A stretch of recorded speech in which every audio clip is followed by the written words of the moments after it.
Well, I want to welcome everyone tonight to the New School for this special event. My name is David Van Zandt. I'm the president here at the New School. Our lecture tonight reflects the New School's commitment to social research and to social justice. The Hans Maeder Lecture was endowed in 1990 by his former students. It honors the extraordinary legacy of Hans Maeder, who was an intellectual and political activist, and his life work exemplified a dedication to international understanding and social justice. Though not himself Jewish, he immediately opposed the Nazi regime in Germany and stayed there until 1934 when he fled to Denmark and became a teacher. As things happened then, he was forced to flee again and went to Switzerland under a League of Nations passport, and then was able to get out of Europe and to China, then to the Philippines, and eventually the United States. In the US, he became a champion and became prominent in progressive education. First as the assistant director of the Walden School in New York City, then as the founder of the Stockbridge School, founded in 1948. The school was unusual for being racially integrated from its inception, and for Maeder's success in recruiting an international student body. That was especially notable during a time when similar institutions tended to be very insular and ethnically exclusive. The Stockbridge School and Maeder attracted the attention, surprise, of the McCarthy Committee, as well as more prominently of progressives around the world. Maeder became a well-known figure in UN circles, as well as in international education circles, and he died in 1988. Our series here at the New School has hosted a distinguished roster of speakers, including Sadako Ogata, the UN High Commissioner for Refugees, Sir Rolf Dahrendorf, the former Vice Chancellor of the London School of Economics, Jürgen Habermas, the sociologist and philosopher. Last year, Danielle Allen, the political philosopher and author. And I think tonight's speaker, Timothy Garton Ash, certainly adds luster to that roster of engaged thinkers. Thank you for being with us tonight. I'd now like to introduce Mark Thompson. Mark is the president and CEO of the New York Times Company since November 2012. And he's been instrumental in accelerating the pace of the Times' digital transformation. Under his leadership, the Times became the first news organization in the world to pass 1 million digital-only subscription mark. The company has introduced a new era of international growth, launched industry-leading branded content studio, and invested in virtual reality, producing some of the most celebrated work in this emerging medium. I've actually used those things. They're pretty good. They're pretty good. Before joining the Times, Mark served as Director General of the BBC from 2004. And he reshaped that organization to meet the challenge of the digital age, ensuring it remained the leading innovator with the launch of services such as BBC iPlayer. He also oversaw the transformation of the BBC itself, driving productivity and efficiency through the introduction of new technologies and bold organizational redesign. It's my great pleasure to ask Mark to come up and introduce our speaker tonight. Mark.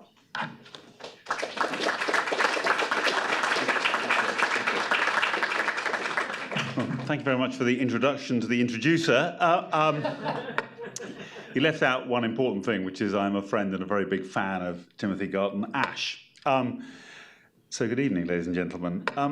If you read the First Amendment to the US Constitution, or Article 10 of the European Convention on Human Rights, if more broadly you believe that history operates with a kind of one-way ratchet which makes social progress and enlightenment and the rights which flow from them essentially inevitable and irreversible, you could be forgiven for thinking that the right to free expression is so secure and so straightforward that it's essentially settled business and not really deserving of our attention or concern. But you'd be wrong. It isn't secure. In many countries, repression of free speech is growing, not diminishing. In much of the world, it's become more, not less dangerous to be a journalist. Our own governments claim to be stout defenders of freedom of expression, But in the UK, continental Europe, and here in the US, national security, government confidentiality, and the risks of Islamist extremism have all been used as justifications for curtailing it, and in some cases, for hounding journalists and others through the courts. And it may get worse. Donald Trump, who's currently given around a 30% chance of winning November's election, said back in February, you're going to have to forgive me, I've tried saying unbelievable and huge in front of the mirror, but it doesn't really work. I'm going to say this in the Queen's English. Quote, one of the things I'm going to do if I win, I'm going to open up our libel laws. I think open up actually means, in fact, tighten our libel laws. But I'm going to open up our libel laws so when they write purposely negative and horrible and false articles, we can sue them and win lots of money. Nor is freedom of speech straightforward. The internet and its ability to disseminate the good, the bad, and the ugly around the world have seen to that. So too, the angry clash of values and beliefs, which is so much part of our age. Actually, from college campuses to cabinet rooms, freedom of expression is being challenged and disputed almost everywhere. It's not old business, but new business, and very important business at that. But I can't think of anyone better equipped to guide us through the complex and often troubling landscape, to stand up for the fundamental values involved, but also to help us make sense of our new and difficult choices than Timothy Garton Ash. Tim is Isaiah Berlin Professorial Fellow at St. Anthony's College, Oxford, and a Senior Fellow of the Hoover Institution at Stanford, as well as being an outstanding columnist and author. But he's also someone who's seen the battle for freedom of speech firsthand. He saw it being fought for and initially won in Eastern Europe in the 1980s and 1990s. And ever since then, he's retained a passionate and active concern for it. In particular, he's director of freespeechdebate.com, which is a 13-language Oxford-based online project which formed part of the evidential basis for his book, Free Speech, 10 Principles for a Connected World, which was published earlier this year. The book, I have a copy here, is available for sale after this, and I can't recommend it too highly as a practical and positive guide to action, as well as a pretty devastating analysis of what's going on. I appear very briefly in it as a bit player, being as a defendant in an action for blasphemous libel. We can talk about that a little later on. Mercifully, I'm still at large, as you can see. There's no one I can think of better to talk on this topic. And so please, ladies and gentlemen, please join me in welcoming Timothy Garton Ash to deliver tonight's 2016 Hans Maeder lecture. Timothy.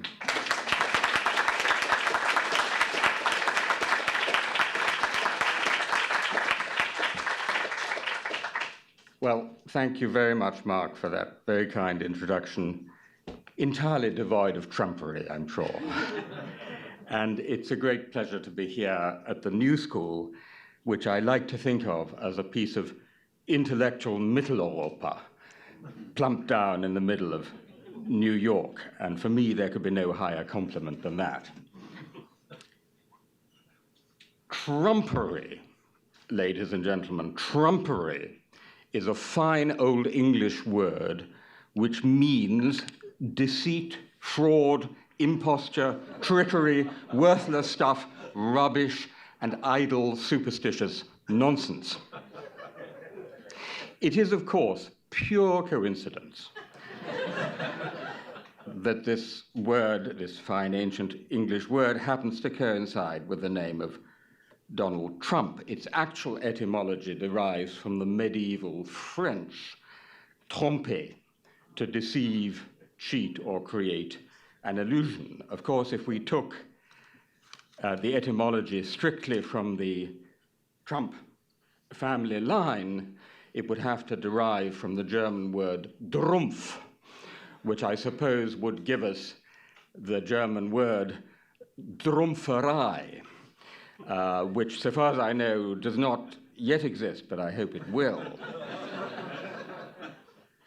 It is, however, I think interesting that one of the claims made by Donald Trump in The Art of the Deal, following his father's example, is that the origins of the family are Swedish rather than German. That, I think, is a piece of trumpery. Now, trumpery, alas, is by no means confined to these United States. It is something we are seeing as a part of and marching arm in arm with the phenomenon or phenomena loosely known as populism. In the Brexit debate in Britain, here, of course, in Poland with Jarosław Kaczynski and the Peace, Law and Justice Party, in Viktor Orban's Hungary, with the Alternative für Deutschland in Germany, Geert Wilders in Netherlands, Marine Le Pen in France, Switzerland, Turkey, need I go on? Now, I used initially to be skeptical about the label populism, which I thought was rather a baggy portmanteau catch-all term for everything we didn't like.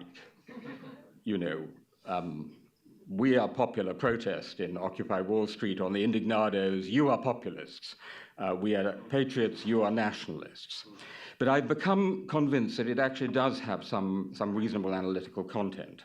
I mean, first of all, different as these cases are in many, many ways, they do have one major element in common, which is that all of them feed upon a lot of people who feel themselves to be losers or felt out or marginal and marginalized in some sense by the particular form of liberalism and liberalization which accompanies globalization. That's become a bit of an analytical cliche, but I think nonetheless there's a lot of truth in it. And interestingly, of course, the so-called four freedoms of the European Union are actually a sort of intensified version of that version of liberalism and globalization. They're nothing like FDR's four freedoms. Nothing so noble, freedom from wanton fear of religion and of speech. No, it's a free movement of goods, services, capital, and people. Classic globalization freedoms. And you can describe a lot of the reactions in many of these countries, certainly in Europe, as a reaction to the effects of, so to speak, hyper-intensified globalization inside the European Union. And the effects are actually, I think, have three dimensions. Firstly, it's clearly economic. A whole bunch of people have simply either got worse off or not got better off when others in their societies are getting better off, and that is true in the United States. You have only to look at the excellent graphic in the New York Times a few weeks ago showing the evolution of income levels between 1990 and 2014, and it's quite spectacular. All the middle is going like that, and then you get to the top percentile, and it's like Mount Everest. So it's economics, as we know. Immigration, while in the long term highly beneficial to the whole society, is in the short term has a negative impact on particularly low-skilled, native, if one can use that word, working-class people. It's a social as well as an economic reaction. So inequality is not just about the material difference. It's a sense of injustice. And when I went canvassing for the Remain campaign on the moderately mean streets of East Oxford, which is the poorer part of Oxford where a lot of immigrants live, this was palpable.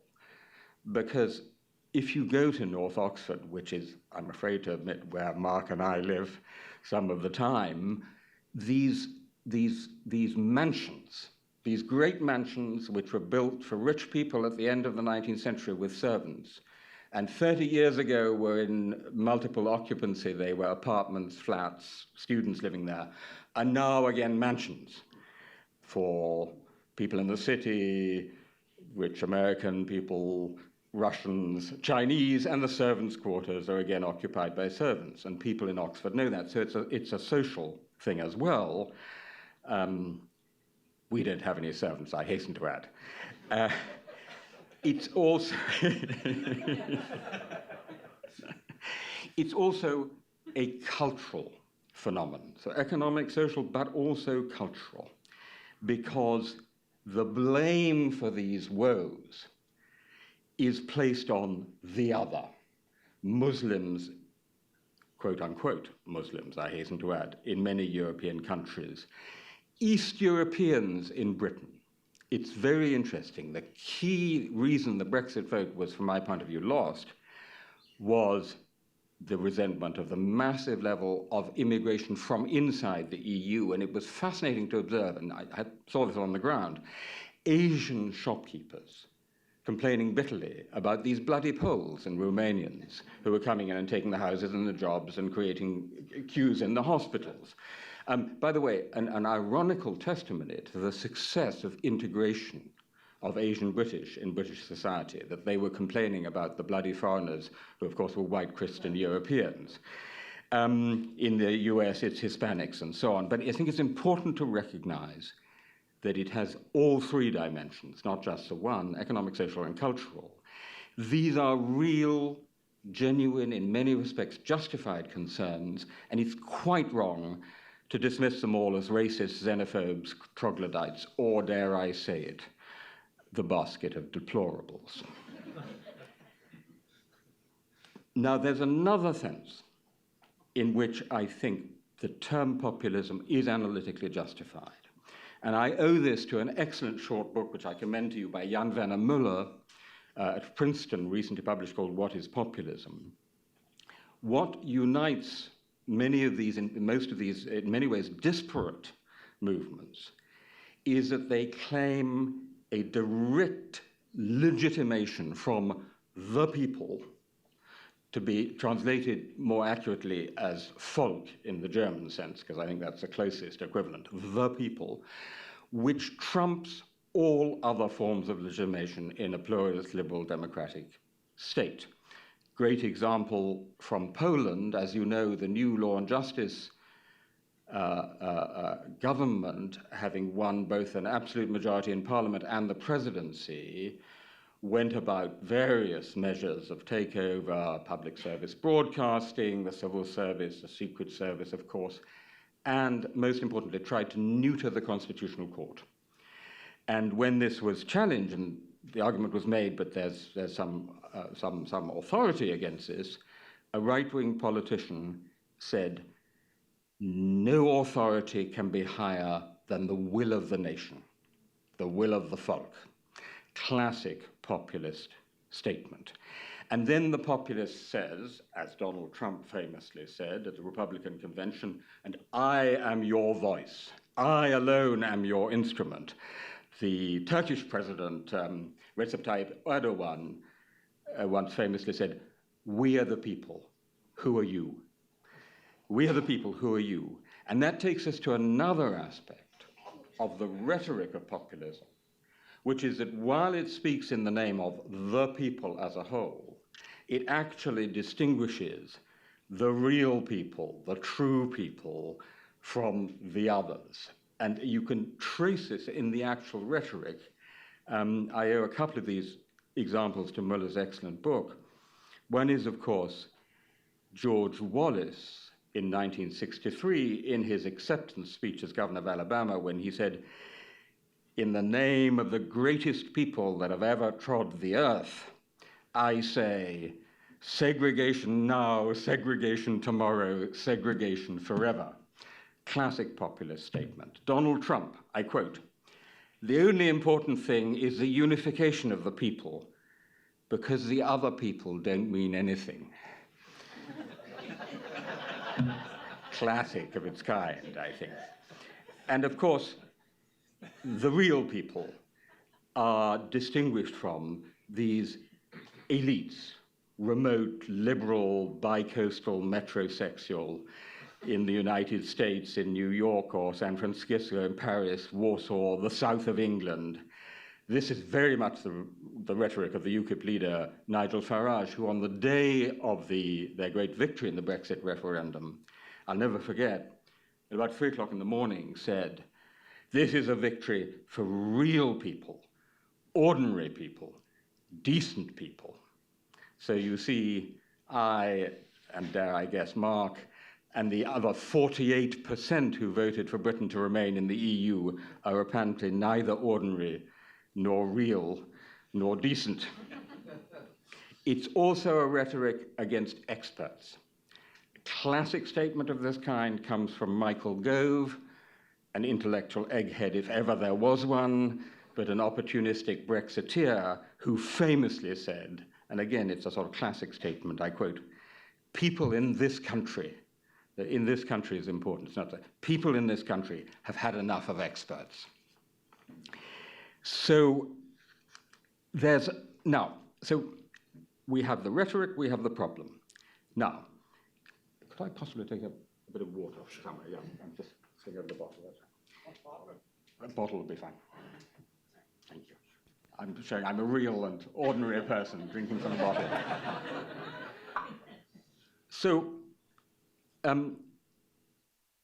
there's a whole lot to be said about the actual origins of these real problems and how we might address the real problems. And I'm not a moment going to suggest if we just got the rhetoric and the language and so on right that we'd be out of there. Justin Trudeau talks about inclusive growth. Hillary Clinton talks about an economy that works for all. But how actually do we do that? What does that mean? So there's a whole set of questions there. I want to go now to the one particular question which relates specifically to free speech. And this comes out of my work on the book and the website. And the first point to make is that one of the great themes of my book is that while in the First Amendment literature, the central question about free speech is what should be allowed by law or what should be banned by law, I argue that there are actually two central questions you have to consider in relation to free speech. The first is, how free should speech be? The second is, how should free speech be? That is to say, within the very generous area, and it should be as large as possible that law allows, how do we use this freedom with what I call robust civility, by self-respect? Now, journalism and the media, and I have a whole chapter on that, are a great example of this, at least in America and Britain, because as you know, the boundaries set by law are very wide. We have essentially what we still call a free press. It's uncensored, it's highly diverse, it's highly competitive. But is it serving the purpose for which the writers of the First Amendment and all the great First Amendment scholars argued that it existed? So the classic American argument for free speech is that we need it for democratic self-government. That's the sort of most typically American argument. Actually, the most typically English argument in John Milton and John Stuart Mill is the argument for truth, finding the truth. This goes right back, and I start my chapter on journalism, in ancient Athens on the Pnyx. I don't know how many of you have been to the Pnyx, but if you ever go to Athens, please go and have a look at the Pnyx. It's the most electrifying experience, because there you can still see the place where democracy was born, and there is still the speaker's platform hewn from rock, from which perhaps Pericles spoke, but the place is certainly still there. The vast natural amphitheater in which something like 6,000 citizens of Athens would gather to debate really important decisions of the day. And they said we need two qualities of free speech, paresia and isegoria. So paresia is free speech, but free speech for the public good. It's not just saying whatever comes into your head. It's not just logoria. It's not like the online threads online. It's free speech for the public good. Isegoria means equal speech. And this is a really radical innovation, that everyone has an equal right to speak. The Herald says who will address the assembly, and any citizen, adult male citizen, but still, had a right to speak. amazing progress for its time. And through this progress, this process of hearing all the arguments and all the available evidence from all sides, through deliberative democracy, you arrive at the decision to fight the invading Persians at sea and not on land. And that's how Athens was saved against the invading Persians at the Battle of Salamis. There you have, in essence, free speech for democratic self-government. Now, of course, in a country of 350 million people, or even in our own with 65 million, we can't very easily all gather in Trafalgar Square. So we have media. But this idea is the same, that media should give us as close as possible to that public square. In the United States, typically, this public good has been supplied by private means. And there's nothing new in that. That's what newspapers did. The noble cliche of American free speech discourse is the marketplace of ideas.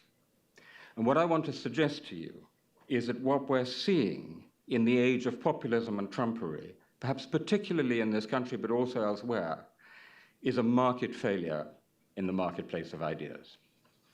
So, first of all, to describe what I think is happening, then I'll question this somewhat, and then I'll look and see if there are any remedies. What seems to be happening, here as elsewhere, is that because of the sheer profusion of media, the multiplicity of platforms and outlets, we are getting, in the media as a whole, the echo chamber effect, which Cass Sunstein first identified on the internet. So originally we thought it was peculiar to the internet, but now it's true of the media as a whole. We're homing off into ideological silos, echo chambers, information cocoons. This effect is reinforced and actually worsened by another, which is because of the internet and the profusion of media outlets, because this has driven a coach and horses through the business model of newspapers, and no one has yet quite found the new one. Everybody is fiercely competing in this incredibly hectic, shouty marketplace for eyeballs and clicks. And that means that moderate, nuanced, evidence-based, balanced journalism has more difficulty getting heard. If it bleeds, it leads. If it roars, it scores. I know this from my own experience at The Guardian, because for my sins, I still try to write liberal, balanced, nuanced, evidence-based journalism. And the editors at The Guardian will say, but can't you say in the headline, Donald Trump should be shot, or something like that, you know, stir it up a bit. We want to get the clickstream. That's not a true example, I hasten to add. I actually have in my contract with The Guardian a clause which says that I have the final say on the furniture, on the headline and stand first, and I invoke that clause quite often, because of course half people only read the headline. But it's clearly a very strong tendency towards shouting voices rather than reasoning voices. This is exacerbated by the polarization of American politics for other reasons. And thirdly, a third aspect of this is The Economist called it post-truth. I think that's a word too far, because it's not as if we were living in some golden age of truth before the internet came along. But the phrase one heard in Britain during the Brexit referendum was post-fact society, and I think there's more truth in that. We're living in a world which, in fact, Stephen Colbert wonderfully called truthiness.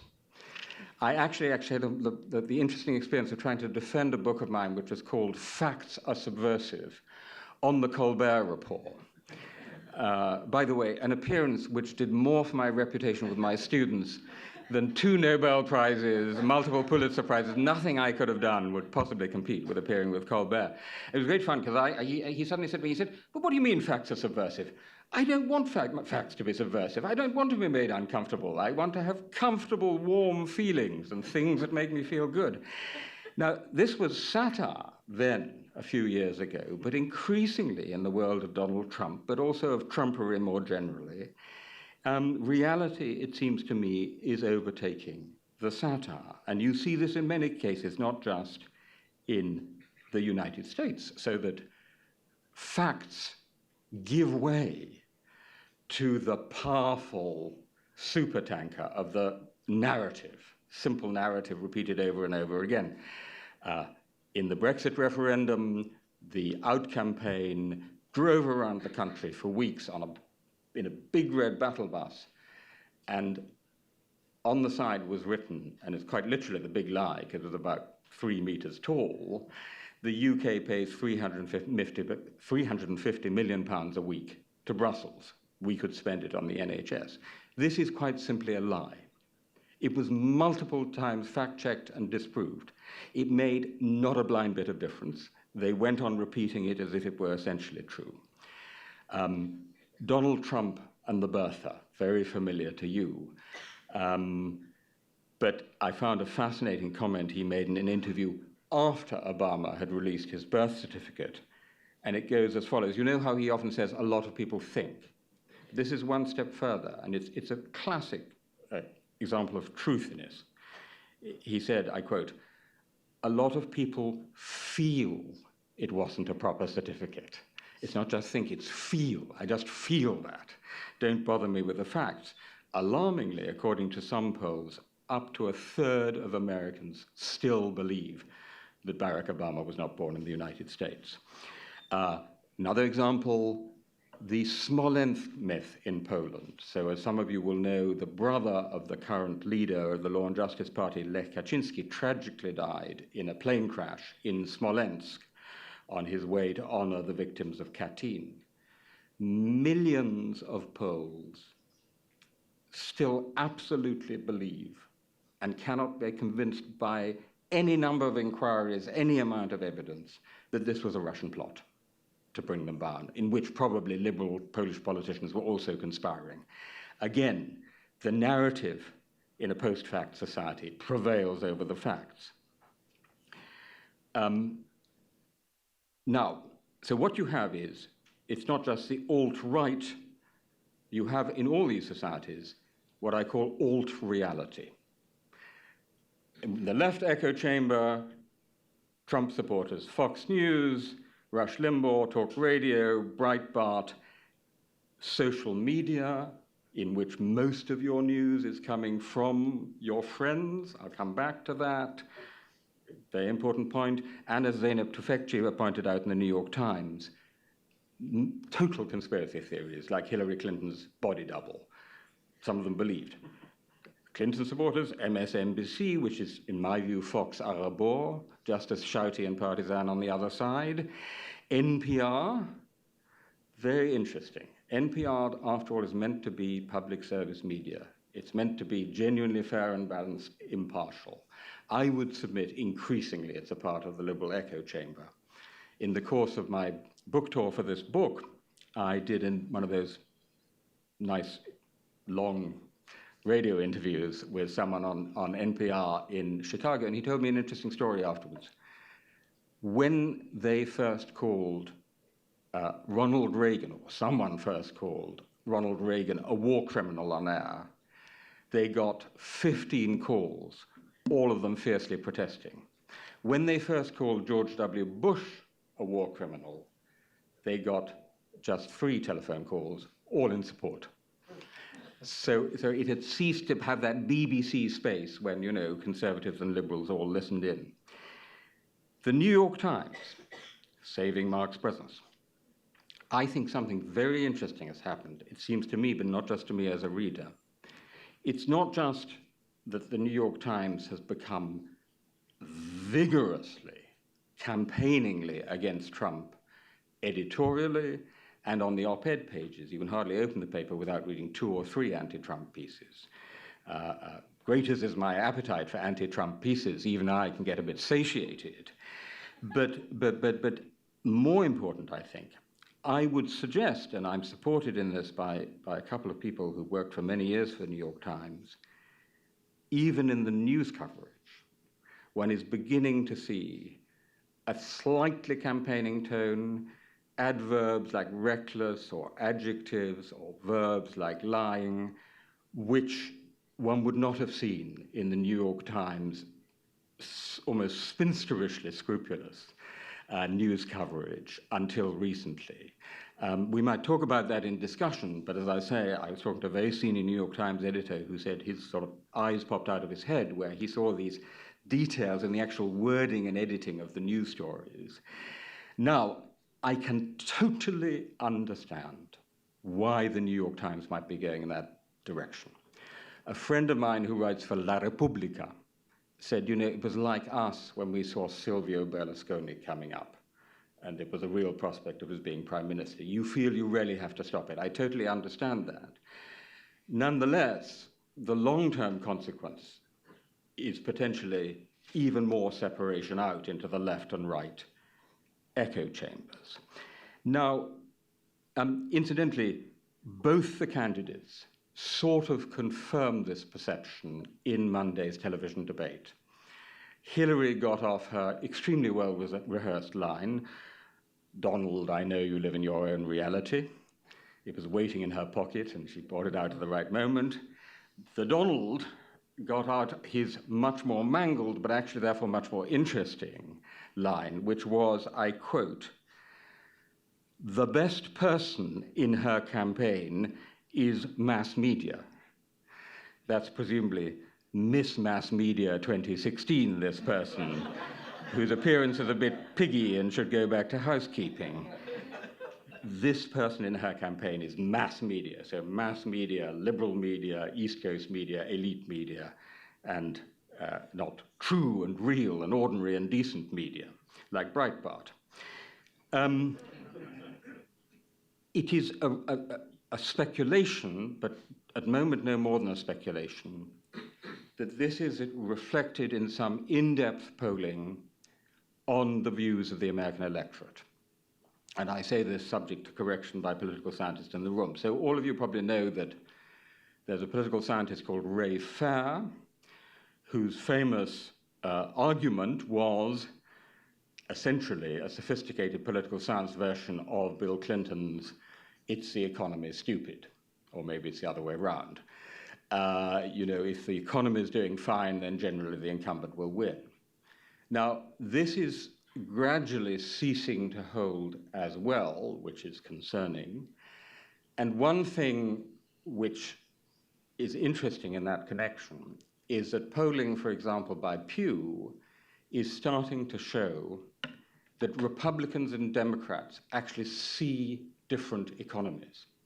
So up till about 2005, 6, 7, on the whole, people were seeing fairly similar economies. And then you see the two lines diverge. Republicans think the economy is doing well when Republicans are in power, Democrats think it's doing badly, and then vice versa. So it's not fair anymore.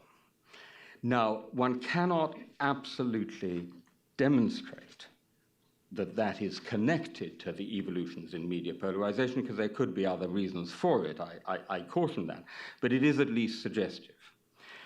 So there's the argument, there's a suggestion that the public good, which is the public square for deliberative democracy, is no longer being adequately provided by private means, that there is market failure in the marketplace of ideas. Now let me, at this point, mention a few challenges to this view, because it's obviously by no means proven. First of all, many people say, "'Twas ever thus," right? I was just rereading George Eliot's Middlemarch, wonderful novel. If anyone has not read it, please do. And a character in that, Will Ladislaw, who's a newspaper editor in Middlemarch in this town, says, "Those who read the Pioneer don't read the Trumpet. Those who read the Trumpet don't read the Pioneer," right? So it goes back a long way, and people say, and there, those who read the New York Times didn't read the Wall Street Journal, and vice versa. But I think what is different is, first of all, that in Middlemarch, there was still a real public sphere. It was called the pub or the club, and people met and talked. But secondly, the sheer volume and constant repetition of these partisan views in an incredibly crowded 24/7 media and social media landscape. So historians of propaganda have always argued that what makes the lie, the really effective Goebbelsian lie, is repetition. You know, I've said it once, it doesn't work, I've said it 100,000 times. Well, in this media environment, it's precisely being hammered home 100,000 times, and that, I think, makes it different. What I have yet not been able to find the evidence for, and if someone in this room has got some evidence, I'd be glad to hear it. I was up at the Columbia School of Journalism yesterday, and they didn't have it yet, is an actual connection between those Trump and Clinton voters with their different views of the economy and the media from which they get their sources. Okay, so YouGov polling shows that Clinton and Trump voters both get roughly 50% of their news, or say their primary source of news is, to be more precise, TV, 30% net news. 50% TV, 30% net news. What we don't know is which TV and which net news. What they also find is Trump voters are much more angry. They tend to get angry at a news item at least once a day. Also, something which it really would be interesting to study is the Facebook effect. So as some of you will know, Facebook itself hotly contests the claim that Facebook and the Facebook news feed are feeding the echo chamber effect. And they have their own data scientists, there's a man called Eitan Bakshi, who alone has access to all the Facebook data, of course, who's written articles claiming this just ain't so, and that roughly a third of what liberals see as conservative news and vice versa. But again, you don't know what that means. Many of my liberal friends click on Trumpish items to jeer and share them with their friends. So you don't know what that actually means. Are they taking seriously the views, or are they going to the wackiest? It's actually something where I think we really need more research and more independent research. So it's really not proven. It's not proven whether people actually want view news that reinforces their own views. It's called homophily. Or whether, as a study by the Reuters Institute for the Study of Journalism in Oxford suggests, they actually would quite like contrary and challenging views. There's some good stuff in the Reuters Institute Digital News Report, but they're just not getting it. Or maybe they say they'd like it, but what they actually do in the privacy of their laptop is something different. Their revealed preferences are different from their claims. So there are many aspects in which we still need to examine this. One further challenge could be this. You're saying it's a market failure in the marketplace of ideas, in a place where it's mainly commercial media. But let's look at the Brexit campaign. Britain still has a massive public service broadcaster, I think the best in the world, the BBC, which systematically and scrupulously tries to preserve the public sphere with editorial rigor, robust civility, impartiality, balance, all of that. And yet it did not prevail in the Brexit referendum campaign.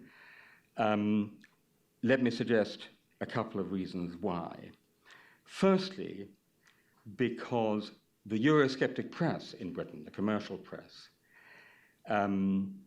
which is by far the largest part of the press, had an incredibly powerful and simple narrative, summed up in the Sun's front page on the 23rd of June, which said simply, Independence Day. They meant the film, of course, not that other thing. In one bound, William will be free. Shake off the shackles of Brussels. There's been some quite careful studies of this. The most careful one, again by the Reuters Institute, suggests that if you weight it for reach, 48% of the content in newspapers, British newspapers, national newspapers, was for Leave, 22% for Remain. But as important, and by the way, they created some astonishing whoppers, of which perhaps the most famous is a Sun front page with a full portrait photograph, full-length portrait photograph of Her Majesty the Queen. Queen backs Brexit. Totally untrue, but quite effective. They were wrapped over the knuckles, even by the toothless so-called independent press regulator. So they said, we were right anyway, and then they did it again a few days before the referendum, because the Queen was reported as having asked at a private lunch party, give me 3 good reasons for why we should remain in the European Union. Her Majesty was reported as saying. So this in the Sun's front page turned into another picture of the Queen. Give me 3 good reasons. Sorry, ma'am, we can't give you any, right? So, I mean, you know, worthy of the most partisan over here. What I think it did in the British context, it set the news agenda. It's in some way combined with the Eurosceptic politicians, it set the news agenda. But I also want to say that I think the BBC was not robust enough in this context. It displayed, and indeed, in a piece of research recently done by the Electoral Reform Society, even at the end of the campaign, 1/3 of those asked said they felt poorly or very poorly informed about the choices in front of them. 1/3, that's quite a lot. What went wrong? Well, I think the BBC fell victim to what the media analyst Brooke Gladstone slyly calls fairness bias. So, Professor Jones, you argue that the Earth is round. Thank you very much. That's very interesting. Let me now turn to Mr. Jones, who argues that the Earth is flat. Thank you, Mr. Jones. Professor Smith, there's something in what Mr. Jones says, isn't there? I exaggerate only slightly for effect. That's fairness bias, giving, as it were, equal airtime and ostensible respect to views that should not be given at least equal respect. One reason that the BBC was so timid, in my view, in this context was that, as ill luck would have it, its charter was just up for renewal. Not only that, its governance arrangements, that is to say the supervision of the BBC, was also up in the air, and the BBC did not know whether it was going to have a Brexiteer minister and prime minister putting that deal through, or a Remain prime minister, a minister putting it through. And I do think everyone from the BBC in public will deny this until they're blue in the face. In private, quite a few people, particularly lower down in the organization, will accept that there was a chilling effect. What was the failing beside fairness bias? It was not simply a failure to give us the facts. The BBC gave us the facts extremely well, often comprehensively. They had a great thing on the website called Reality Checked, and they exposed the £350 million lie many times. The facts were fine. Opinion should, of course, be free, and I don't criticize for a moment the fact that they represented the whole range of opinions, as you should on the pnicks or in the public square. What was missing was some judgment about the balance of informed and expert opinion and evidence. So a good example of that would be climate change, which I think the BBC initially got a bit wrong, but then got right. Now look, what do we know about climate change? The only facts we have, the only real facts about what has happened to the climate up to today, we don't know what's going to happen in 3 or 5 or 10 years, but there is an overwhelming balance of informed and expert evidence and opinion. And the BBC quite rightly reports that, just as it does take expert evidence and opinion when it's about Syria or whatever the issue may be. In this case, that I think is what is missing, because the overwhelming balance of informed and expert opinion on, for example, the economic consequences of a Brexit was absolutely clear. They're going to be very negative. So there, I think, is a failure. Now, I don't want to go beating up too much on the BBC. What I really want to say is it's just clear that even if you have the greatest public service broadcaster in the world, if it's just that little bit nervous or timid or intimidated, it already has a very negative consequence on the public sphere. So, finally, for throwing this open for discussion, what can we do about all this? What is to be done? Well, many continental Europeans would say regulation. And actually, of course, many European countries, including Britain, have much more regulation than you have in this country. And I think a plausible case could be made that the abolition of the fairness doctrine in American broadcasting under the Reagan administration, when his head of the FCC famously said, a television is just a toaster with pictures, did contribute to the polarization here. But I myself, first of all, it seems to me a non-starter in the United States. Correct me if I'm wrong. I can't see significant media regulation coming back anytime soon. Moreover, in this sort of sprawling, interconnected, multi-platform world, it's not clear to me how much of a place regulation has. You know, broadcasting is regulated in one way, print newspapers, the print press is regulated in another, the internet isn't much regulated at all or by somebody else. That makes no sense at all in a connected world. My own view is that it will do no harm to move towards a world in which there is very clear law and enforcement of the law, and then there's a whole area where we do it ourselves. We have strong and explicit editorial standards, but not necessarily the thing in between called regulation.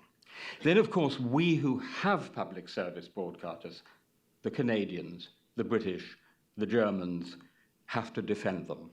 So as I said, one of the main moves of Trumpery populism in Poland was to take over the public service broadcaster and rename it national broadcasting, always a very bad sign. Then there is, of course, the classic American answer, counter-speech. The answer to bad speech is more speech and better speech. But the interesting question is, how do you effectively counter Trumpery, populist Trumpery? How do you get through? When they go low, we go high has become, it's a fine slogan, but what does that actually mean? And what is the effect of going high on those people who are feeling left out and marginalized and might in addition then feel condescended to if someone is going a bit too high for them and not speaking in words of one syllable?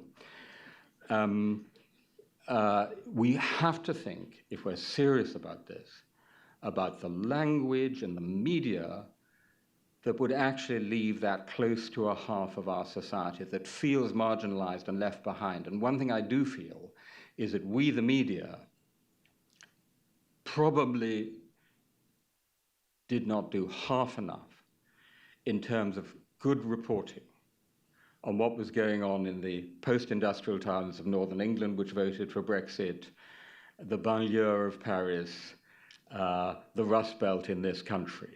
You know, we had great foreign reporting, and that was a place to go, but we probably didn't do enough in those areas, and particularly as you know, people cutting costs. I also think an Orwellian analysis of the political language, the kind of thing I was trying to do at the beginning of this talk, is called for more than ever, to try and take it apart and work out what's coming on. One of the positive developments, I think, in all our countries is the explosion of fact-checking. If there's a student in the room who's looking for a career, how about trying fact-checking? I think there are great careers to be done in fact-checking. I think it's a really positive development how quickly the fact-checking has been done, even if some of the fact-checkers be given a heart attack by Donald Trump. They work all hard. But as I said about the British context, on its own, I don't think it does the job, because I think it's that area in between the establishment of facts and opinion and narrative which is really important. Aggregation and curation sites, I think, have a great future. I think that's one of the ways in which we're going to get what we used to get from the newspaper, a range of views curated by an intelligent person or person, Real Clear Politics, Real Clear World, the browser. I think the foundation model, which is beginning to be established, funding serious news and investigative reporting, is something we should concentrate a lot of thought on and do 10 times, 100 times more. It's something you can do in a totally free, unregulated commercial media landscape. It's going to be very important. You know, the veteran editor of The Guardian, C.P. Scott's famous motto was, "Comment is free, but facts are sacred." The saying at The Guardian now is, "Comment is free, but facts are expensive." And it's true. Getting at the facts of general news or serious investigative reporting is expensive. If your business model is collapsing, that matters. And there's something else which I hope we can talk about, which I spent a lot of time on in the book. Your effective freedom of speech in a given place at a given time is at least as much a function of what I call the private superpowers, the Twitter, the Google, the Facebook, the Wikipedia, as it is of the state you're in. This is new. If Facebook were a country, it would be the most populous country on earth, 1.7 billion regular monthly users. Some of you may have heard the acronym POPs, privately owned public spaces. Not just in this country, but even more in Europe, we have privately owned public spaces. They are, in a sense, providing the communicative infrastructure for our public sphere. And I think we need to look a lot more attention to that. The question of how exactly the Facebook news feed is determining what comes up on your screen, how the New York Times or the Guardian manages its pages on Facebook, these are questions absolutely of the first importance. I think we need to demand more transparency and more accountability and more appealability from the private superpowers, particularly from Facebook, but also from Google. And I also think we have to work with them to think positively about how we can make these magnificent platforms work to help us recreate the public sphere. Those are just a few suggestions. They're not enough. I don't believe all of those, if we did them all big time, would be enough. But this is where we have to look, because in the age of Trumpery, in the age of Trumpery populism, we have, I think, a market failure in the marketplace of ideas. We are losing the PNICs, the public sphere, the public square we need for democratic self-government, and we need to fight and fight skillfully to win it back. Thank you very much.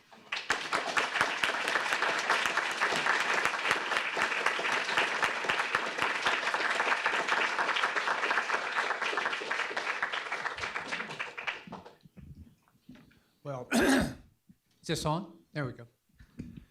Thank you very much, Timothy. I've read many of your articles over the years. This is the first time I've heard you speak in person, and it's even better. So thank you very much for a very thoughtful lecture. We're now open for questions from the audience and discussion. So we have a mic, handheld mic. So please just raise your hand and please ask a question, don't make a statement. So thank you. What is the role of academic writing and academic scribbling?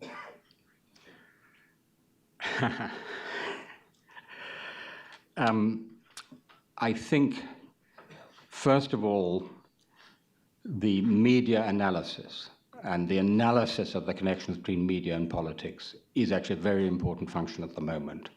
The private superpowers in particular, I think we need to hold to account and work out what they're doing. I don't think it's acceptable that the only serious work we get describing what's happening on Facebook newsfeed is done by Facebook data sciences. When we're looking at pharmaceuticals, we don't let all the studies be done by the people working for GlaxoSmithKline. Secondly, I think that there are some great online platforms where academic work can be presented in a popular and accessible way. So the website Open Democracy would be a good example of that, where actually there's incredibly interesting stuff being done by people in universities which nobody knows about, and it wouldn't have got into the Financial Times or the Guardian because there was very limited space. And people like me were occupying that. But so that I think is the third thing I would say is, perhaps we can get into this a bit more, but I do think universities have to stand up for free speech in universities. I'm not going to go into the sort of cheap rhetoric of it's all ghastly political correctness and do away with all of it. I noticed at the Republican convention, every speaker had only to say political correctness, and a sort of Pavlovian reaction, blah, blah, blah, blah, blah. No. I think some of the stuff is perfectly reasonable. I think in moderation, trigger warnings, if I'm teaching a class on rape, and there's some very graphic material, I think it's perfectly right to give a warning. It gets ridiculous at the extreme, but when it becomes censorship, and it becomes censorship when one group of students at a British university want to hear Germaine Greer, and another group of students says, because of her views on transgender people, we are so offended, we are so upset, we feel so unsafe that she may not speak at all in the university. That is simply student-on-student censorship, and I think one of the things we have to do in universities is really stand up to that. So I'm not sure if this is a follow-up or not, but your point that there's such a distrust of expertise seems to almost fly in the face of saying media need to bring more expertise and judgment into it. So if there's not trust in expertise, how is it going to work? Well, if you look at the British referendum, to come back to that, I suppose you could say that 48% did trust the expertise, and many people were swayed by that. I know that. And unfortunately, 52% didn't, although actually it's not all those 52% because that was made up of many very different elements. I think the challenge is more precisely how do you reach out to people who are susceptible to populist trumpery, to these kinds of simplistic narratives, and who doesn't want simple answers? We all want simple answers and hopeful answers. Independence Day, all will be well and all manner of things will be well. Boris Johnson is in charge, you can relax. How we reach out to those people, not to the populists themselves, who of course are, by the way, almost invariably from the elites. Boris Johnson, Baylor College, Oxford, Eton, and Nigel Farage, privately educated broker. They're all Marine Le Pen too. But how we reach out to that electorate and try and convey these insights in terms that people can respond to. I have a follow-up question to this. You have mentioned the rational experts versus the irrational voters, both here in the US and also during Brexit and also in Poland, voting for peace. I'm Polish, I saw it on the ground. And I was wondering what should be the role of the media and perhaps also of the academics in the media in addressing these irrational voters, those who are based more on their feelings than rational expertise. Yeah, I hope I didn't say rational us, irrational them. I don't think I quite used the word. I did talk about feeling, but certainly that would not be a good way to start. I think it connects directly to my last answer.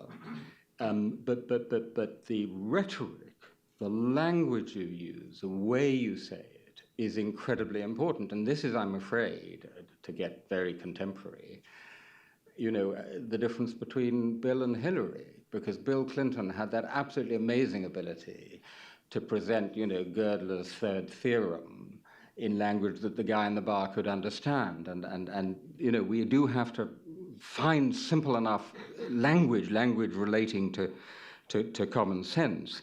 And there's something about the language of politics, I guess not so much in this country, but in Europe, in many European countries, including Britain, which has become so prefabricated, so automatic. I mean, I see this particularly in Germany, when you could almost generate it by machine. It's just, you put the words together.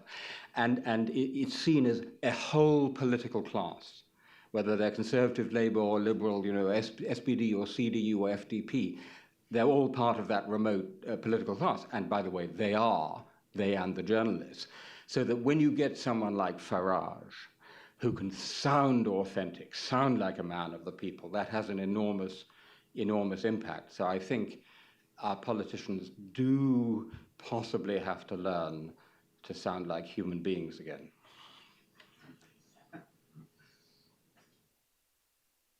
Over here, sorry. Hi. So earlier in your speech, you had a question that you brought up saying, how free should free speech be? Doesn't that open up the door to suggesting that a certain group of people should then be qualified to define what falls into speech that's good for the general public? Does that not then lead to potential censorship of speech? Not all restrictions on free speech are censorship. That's obvious, right?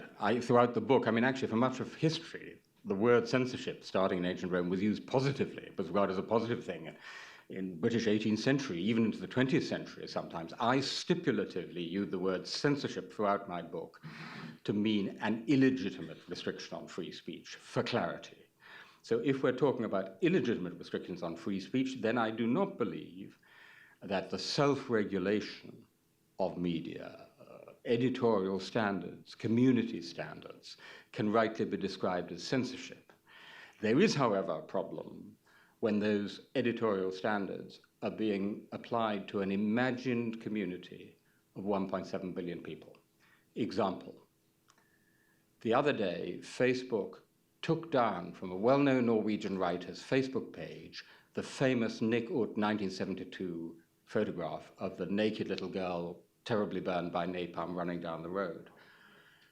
Automatic software, frontal nudity, they suspended his account. Now there's an example of something we did find out about because the Norwegians protested and they put it back up. But how many other such often automated, algorithmic editorial decisions are being made, right? And in a way, Facebook, if you look at what they've been doing historically, to some extent, it's applying, shall we say, American cultural norms to the rest of humankind.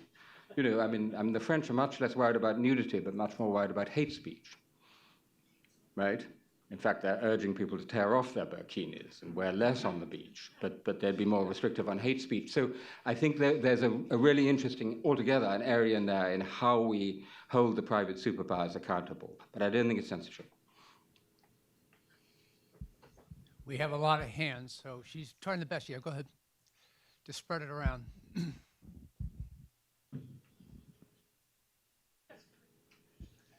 So I'm struck by a tension in your talk, the criticisms of NPR and the New York Times, and the call, the concern about fairness bias. It seems to, I've also noticed a change in the New York Times that the word lie is being associated with a presidential candidate. But it seems to me that maybe a commitment to facts calls on that, demands that editorial decision. But it does turn off people who are his partisans. And I just wonder what whether you recognize that as a dilemma and how you think about addressing it. Well, that's life. Life is about certain balancing acts that you have to make. I mean, there was a really interesting review of the book in the New York Review of Books, and he sort of criticized me for advocating free speech on the one hand and robust civility on the other. And he suggested this was a tension. Well, yes, it is. But that's the balance we have to make. We all know that. We do that. Every journalist, every academic, every citizen, every writer does that every day. And the question is, how do you get that balance right? And so, Fox News has gone too much one way. I think the BBC in the Brexit referendum went a little bit too much the other. What I observe in the New York Times is something which I find very interesting, which is, to adapt Karl Marx, the old word is dying, but the new has yet to be entirely born. So one day you will get a news report which says things like, the unconventional Mr. Trump. It sounds like some 19th century vicar, the unconventional Mr. Trump. Oh, Bishop, the unconventional Mr. Trump. And then it'll say liar, pants on fire.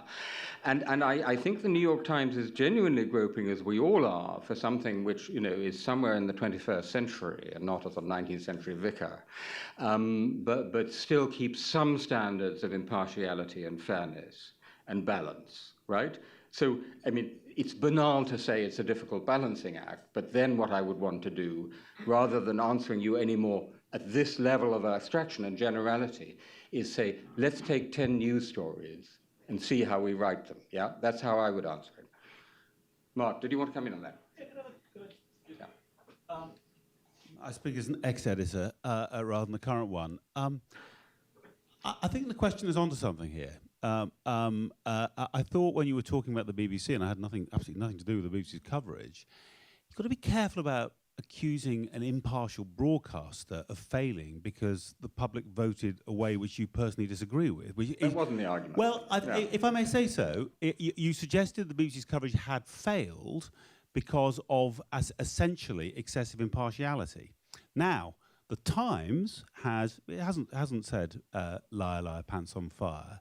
It used the word lie once in one specific context in an article about Donald Trump in the context of the birther conspiracy theory, where the editors believed that it was not just an untruth, the particular thing which is about the origins of the birther conspiracy theory, but an untruth whose untruthfulness was so obvious that the candidate should have known.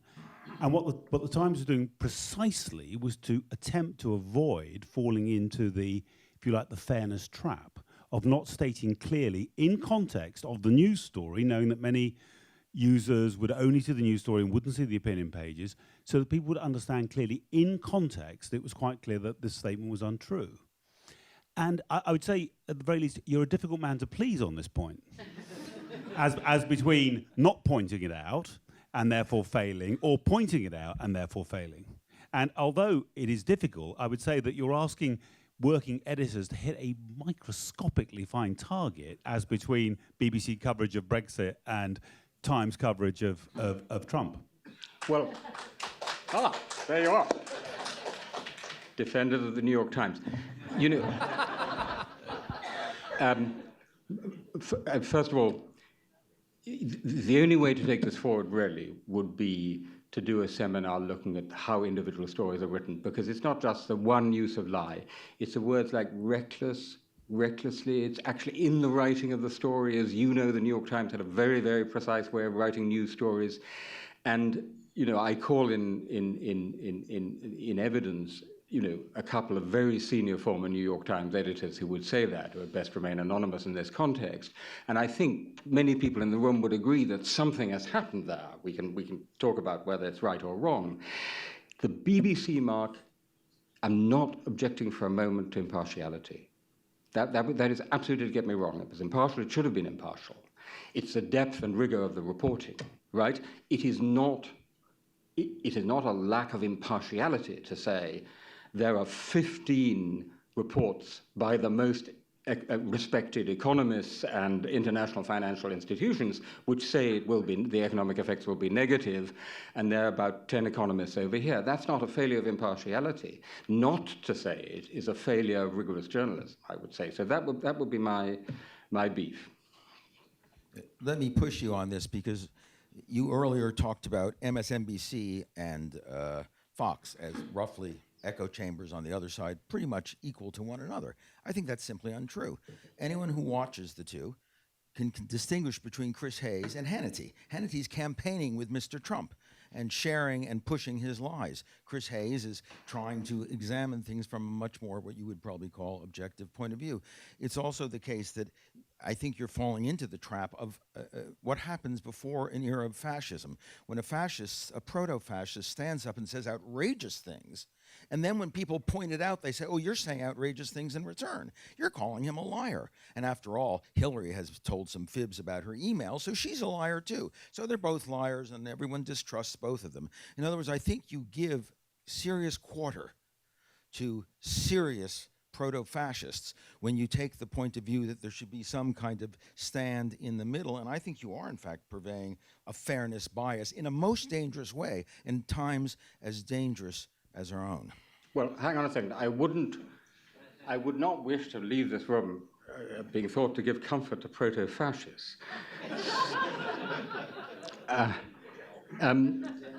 Of course, I mean, I've just written a piece which is now on The Guardian today, calling Donald Trump, if memory serves, a narcissistic, mendacious, ignorant demagogue.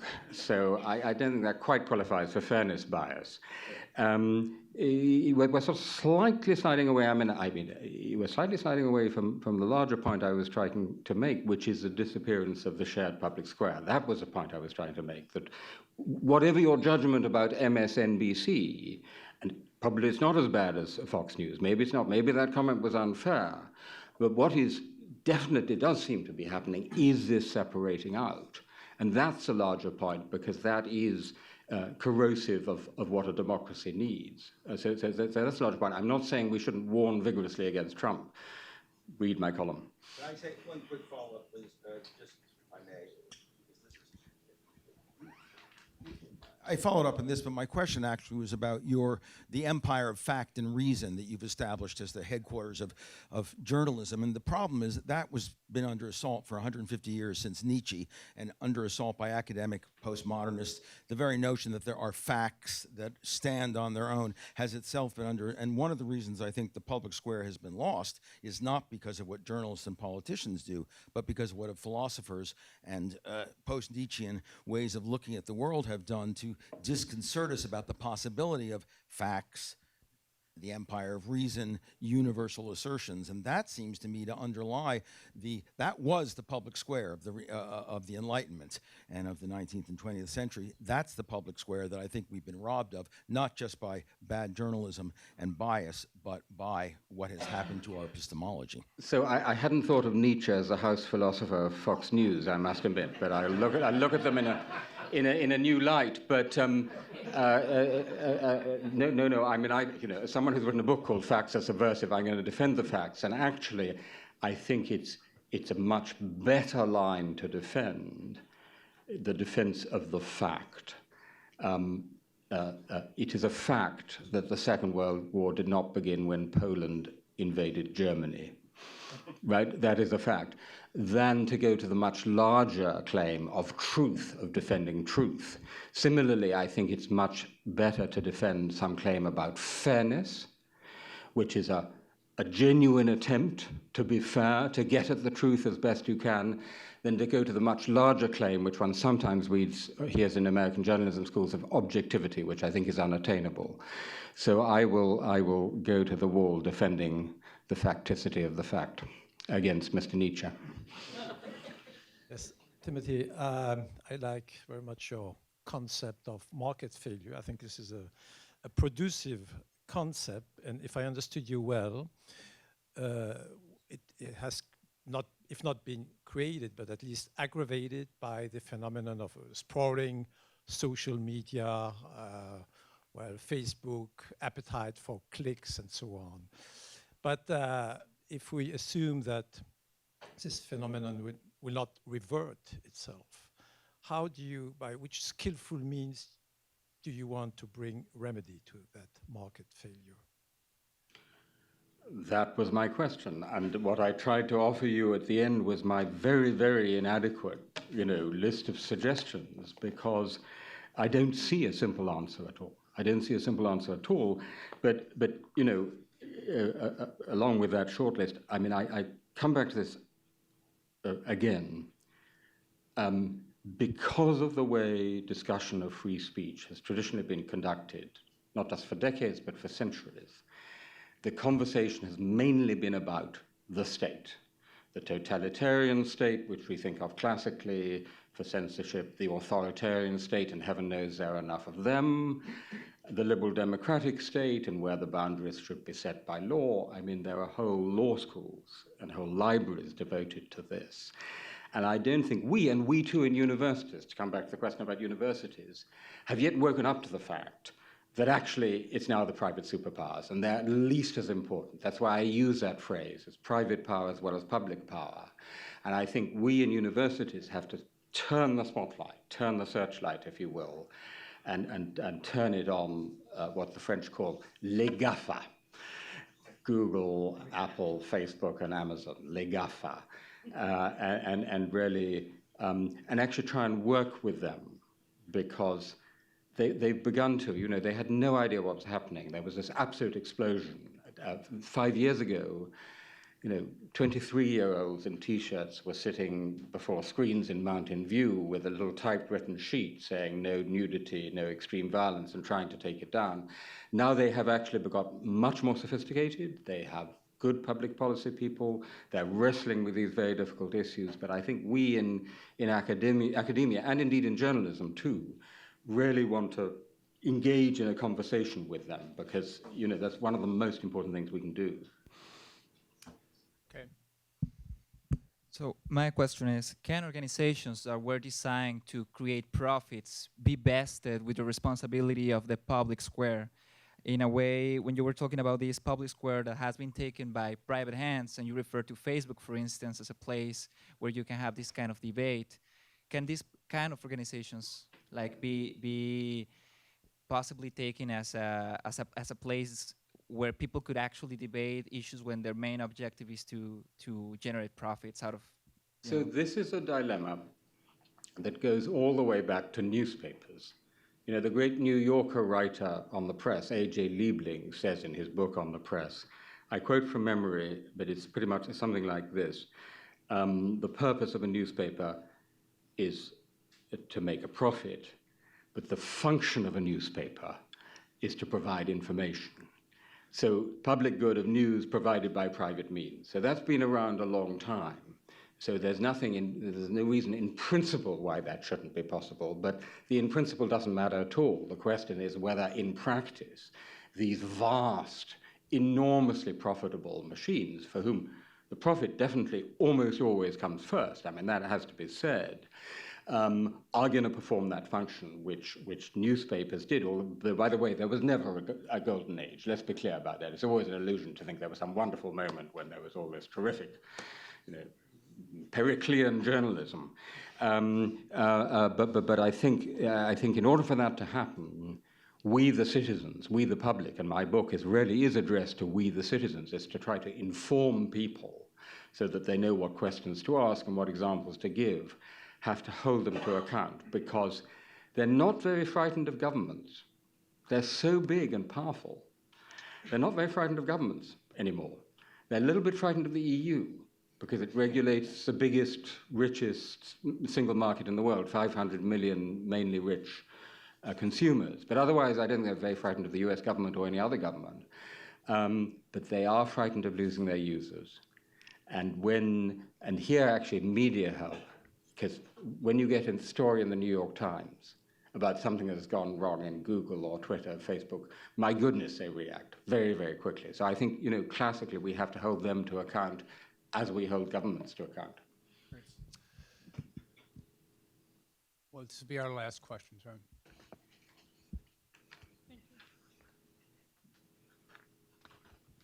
Hello. One of my biggest struggles with the post-fact world is that even if you choose for facts, then how would you regulate or create some system of which facts? Because I'm noticing a pattern which a lot of other people are noticing, which is that some facts are massively reported and others are not, and that still creates a bias.